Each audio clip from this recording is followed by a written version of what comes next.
The desert wind howled, carrying whispers of death across the endless sands of Mesopotamia. In the year 53 BCE, a Roman general knelt in the dust, his armor glinting faintly under a merciless sun. His name was Marcus Licinius Crassus, the richest man Rome had ever known. His lips trembled, forced apart by hands that held no mercy. A crucible tilted above him, its contents glowing with liquid fire. Molten gold.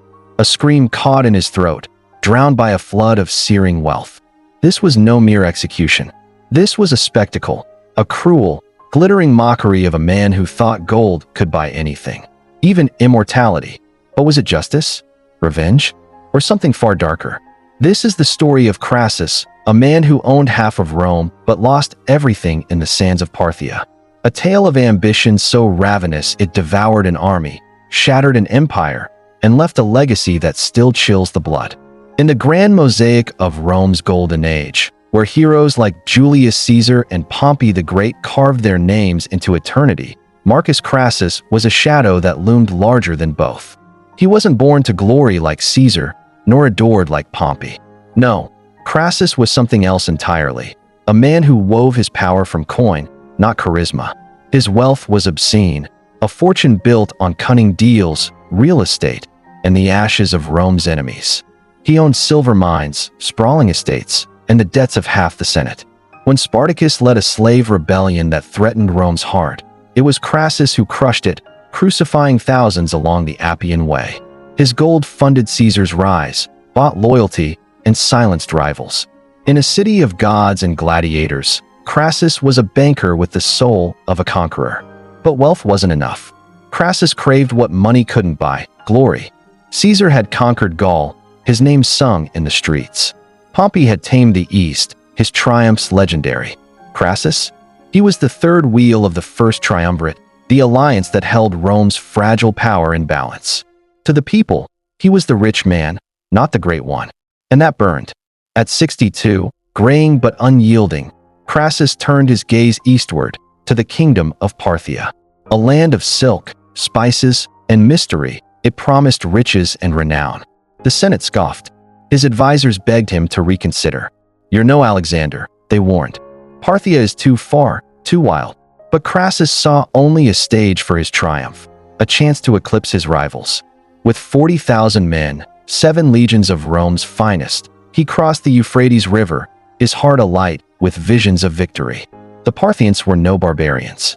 They were masters of the desert, their horse archers swift as shadows, their bows singing death with terrifying precision. At their helm was Serena, a young general whose cunning outshone even his enemies' gold. He knew Crassus, knew his arrogance, his hunger, his blind ambition, and Serena was patient. He let the Romans come, deeper into the sun-scorched plains. Crassus marched with confidence, his legions a disciplined machine of shields and steel. He had faced Spartacus and won. He had bankrolled Rome's wars. What could a desert kingdom do against the might of Rome? His son, Publius, rode at his side, eager to prove himself. The soldiers trusted their general, or at least his wealth. But unease crept in as water dwindled and scouts vanished. And then, on a barren plain near a place called Carrhae, the Parthians struck. It began with a sound, a low, ominous rumble, like the earth itself growling. Dust clouds rose on the horizon, swirling into a storm of hooves and shadows. The Parthians appeared, not in rigid ranks, but as a fluid, deadly wave. Thousands of horse archers, their bows drawn, their eyes cold and calculating. Crassus ordered his men into a testudo, the famed Roman shield wall, expecting a frontal assault. But the Parthians didn't charge.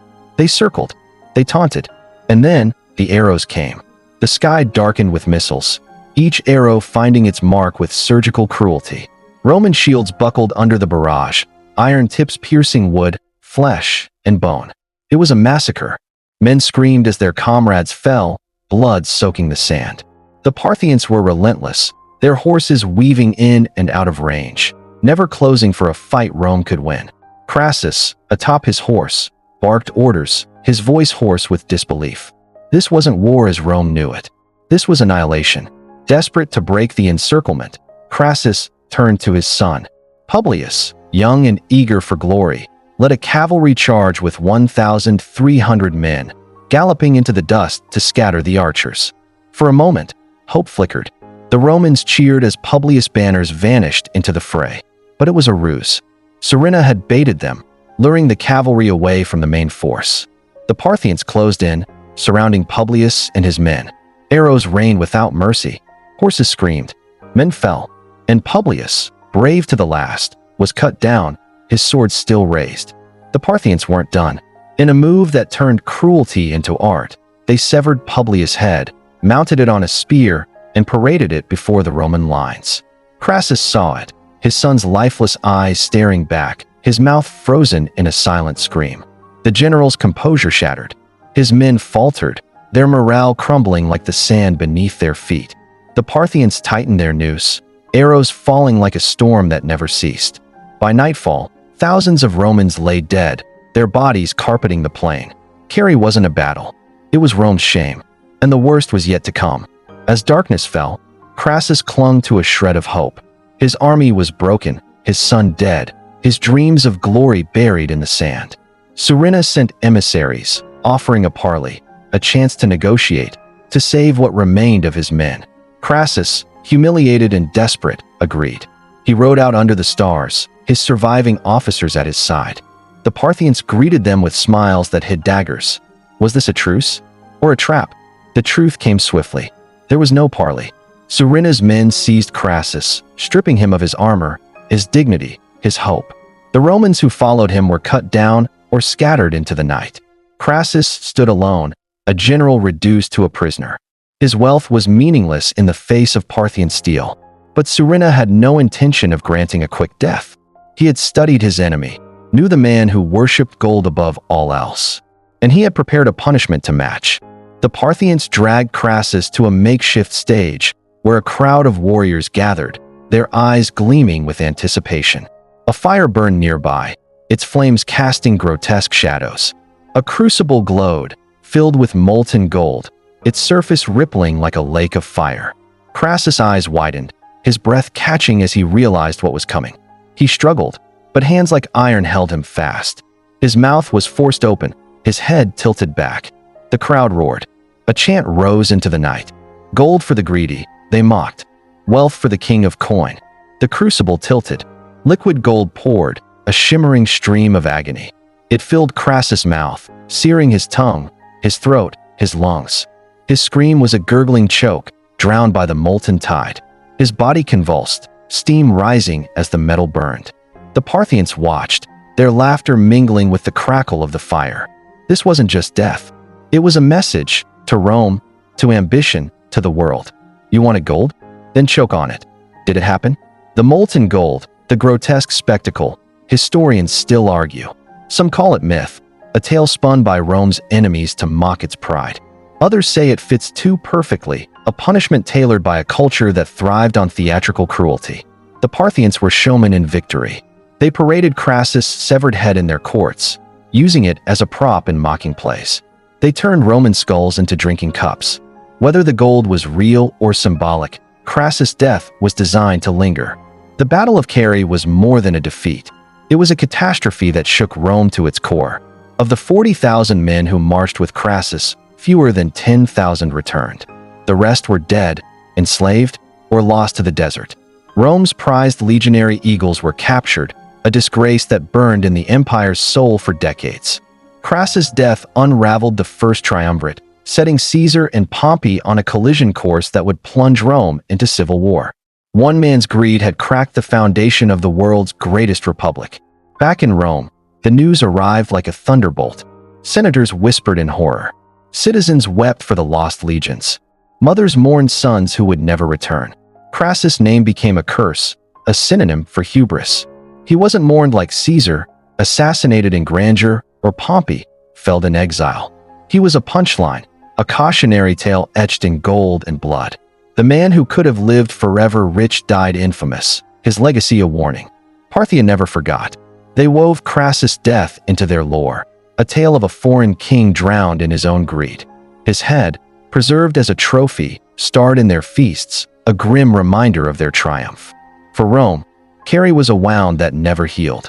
Emperors chased vengeance, only to find Parthia's deserts unforgiving. Crassus' ghost lingered in every failed campaign, his gilded scream a whisper in the wind. Even today, Carrhae is studied in military academies, a masterclass in arrogance undone by strategy. The Parthians didn't win with numbers. They had fewer men than Rome. They won with patience, precision, and a predator's instinct for weakness. Crassus thought himself invincible, his wealth a shield against fate. But gold doesn't stop arrows. Pride doesn't outrun horses. And ambition, unchecked, is a fire that consumes its master. Who was Marcus Crassus, really? A villain, drunk on wealth? A hero, striving for greatness? Or just a man, flawed and human, caught in Rome's hunger for power? He crushed Spartacus, funded Caesar, and held the Republic together with coin. But he couldn't buy wisdom. He couldn't buy respect. And in the end, he couldn't buy life. The story of his death, truth or legend, is one of history's most haunting metaphors. A man who owned half of Rome was silenced by the thing he worshipped. It's a tale that resonates across centuries, a warning to those who chase power without humility. Money can buy armies, but not victories. It can buy loyalty, but not love. And it can buy fame, but not immortality. The sands of Carrhae are silent now, the bones long buried, the gold long gone. But the wind still carries the echo of a man who reached too far, who burned too bright, and who paid the ultimate price. Crassus wanted to shine like Caesar, to stand as tall as Pompey. Instead, he became a legend, not for what he built, but for how he fell. Brutal, undignified, and utterly unforgettable. The final reckoning of a man consumed by gold. Imagine standing in Rome, 53 BCE, staring at the eastern sky. You hear the rumors, tens of thousands of soldiers gone, their general humiliated, his head a prop in a foreign court. You feel the weight of an empire's pride, cracked by a single man's folly. Crassus didn't just lose a battle. He lost Rome's invincibility. And yet, Rome marched on, as empires do, blind to the lessons of its own shame. History doesn't repeat, but it hisses. It hisses in the arrogance of leaders who underestimate their foes. It hisses in the greed that blinds men to reason. And it hisses in the story of Marcus Crassus, the man who thought gold could conquer all, until it conquered him. So the next time you hear of someone chasing wealth above wisdom, power above truth, remember the general in the dust. Remember the molten gold. And remember that some prices are paid not in coin, but in screams.